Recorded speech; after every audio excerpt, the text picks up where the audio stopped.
तर मित्रांनो, टॉप 5च्या रेसतून झालेला आहे कंटेस्टंट बाहेर. या व्हिडिओमध्ये सांगणार आहोत कोणता सदस्य टॉप 5च्या रेसतून बाहेर झालेला या व्हिडिओमध्ये सांगणार आहोत. यासाठी व्हिडिओला लाईक चॅनलला सबस्क्राईब करा. तर बघा मित्रांनो, जे अपेक्षा नव्हती ना ते या घरामध्ये झालेलं आहे. हा मित्रांनो, कुठे ना कुठे हे न्यूज ऐकून तुम्ही पण इथं शॉक असणार. कुठे ना कुठे महाराष्ट्राला मोठा धक्का बसलेला आहे. जे सदस्य घराबाहेर निघले ना मित्रांनो, असं महाराष्ट्राचं म्हणणं होतं की ते सदस्य नाही का विनर बनणार आहे या शोचा.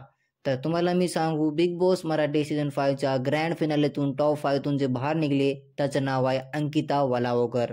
हा मित्रांनो, टॉप 6मधून आहे का अंकिताचं इव्हिक्शन कन्फर्म झालेलं आहे. अंकिता नाही का पहिली कंटेस्टंट बनली, त्याचं इव्हिक्शन झाले. बघा मित्रांनो, घरामध्ये नाही का अंकिताला खतरनाक वोटिंग भेटू लागली. हा सूरजनं अभिजितनं थोडी खाली होती अंकिता, पण मित्रांनो टॉप 3मध्ये तर अंकिताला इथं प्रेक्षक बघू लागले. प्रेक्षकांचं हे म्हणणं होतं की टॉप 3मध्ये अंकिता नक्की येणार आणि काही प्रेक्षकांचं हे पण म्हणणं होतं की अंकिता हे शो जिंकणार.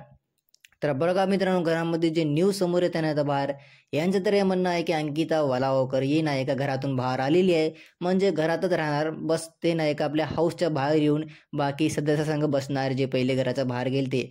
तर बघा मित्रांनो, ही खूपच मोठी बातमी आहे. आजकीन माझ्यापाशी खूप सारे अपडेट आहेत. बिग बॉस मराठी फिनालेपाशी कोण विनर बनलेला आहे, कोण कोण इव्हिक्ट झाले ते मी लवकरच तुम्हाला सांगणार आहे. यासाठी व्हिडिओला चॅनल सबस्क्राईब करून ठेवा.